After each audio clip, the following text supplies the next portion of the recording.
ভাবুন তো, একজন মানুষ সারা জীবন নামাজ পড়েনি, গুনাহ করেছে, মানুষকে কষ্ট দিয়েছে, আল্লাহর কথা ভুলে গেছে। কিন্তু মৃত্যুর ঠিক কয়েক মিনিট আগে এমন একটি কথা বলল, যা শুনে তার পরিবারের সবাই কেঁদে ফেলল। সে বলেছিল, আল্লাহ, আমাকে আর মাত্র একবার সুযোগ দিন, আমি এবার সত্যিই বদলে যাব। কিন্তু প্রশ্ন হলো, তখন কি তার হাতে আর সময় ছিল? একটা গল্প বলি। এক শহরে রায়হান নামে এক যুবক থাকতো। ছোটবেলায় সে খুব ভালো ছিল, নিয়মিত নামাজ পড়তো, কোরআন পড়তো এবং মায়ের কথা শুনতো। কিন্তু বয়স বাড়ার সঙ্গে সঙ্গে তার জীবন বদলে গেল। বন্ধুদের সঙ্গে আড্ডা, রাত জাগা, অহেতুক বিনোদন, এসবের মধ্যে সে ধীরে ধীরে নামাজ ছেড়ে দিল।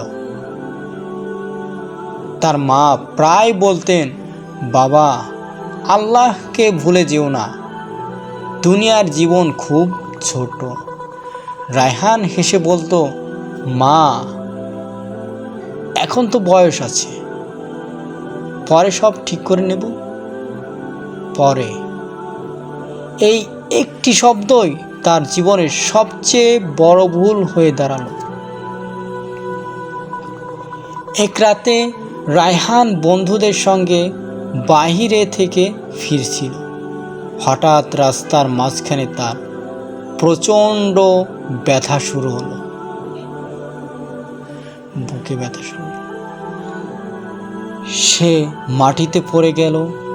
বন্ধুরা দ্রুত তাকে হাসপাতাল নিয়ে গেল।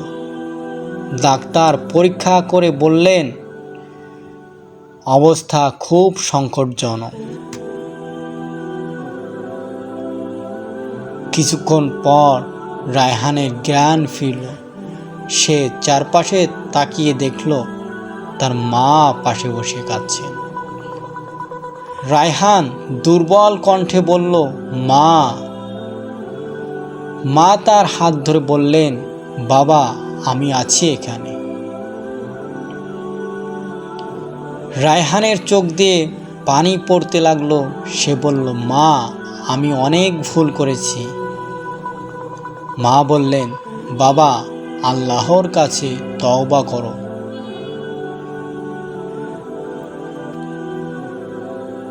রায়হান কাঁদতে কাঁদতে বলল, মা, আমি কি আরেকবার সুযোগ পাব?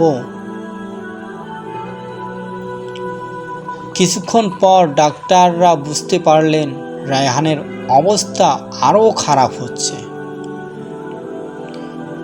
রায়হান চোখ বন্ধ করল, তার ঠোঁট কাঁপছিল। সে ধীরে ধীরে বলল, আল্লাহ, আমি ফিরে আসতে চেয়েছিলাম। তারপর তার কণ্ঠ থেমে গেল। ঘরটি নিস্তব্ধ হয়ে গেল। তার মা ছেলের হাত ধরে শুধু কাঁদতে লাগলেন।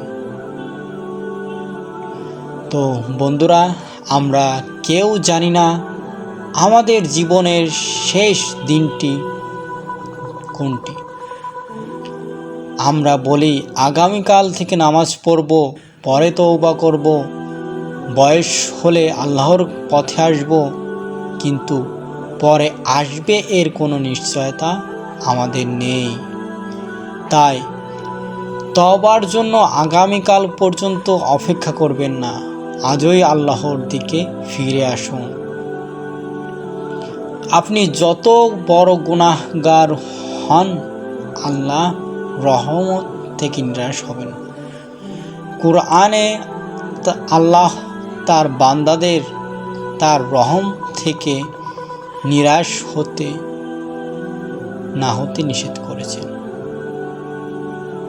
হয়তো আপনার জীবনের সবচেয়ে সুন্দর দিনটি হবে সেই দিন আপনি সত্যিকার অর্থে আল্লাহর দিকে ফিরে আসবেন।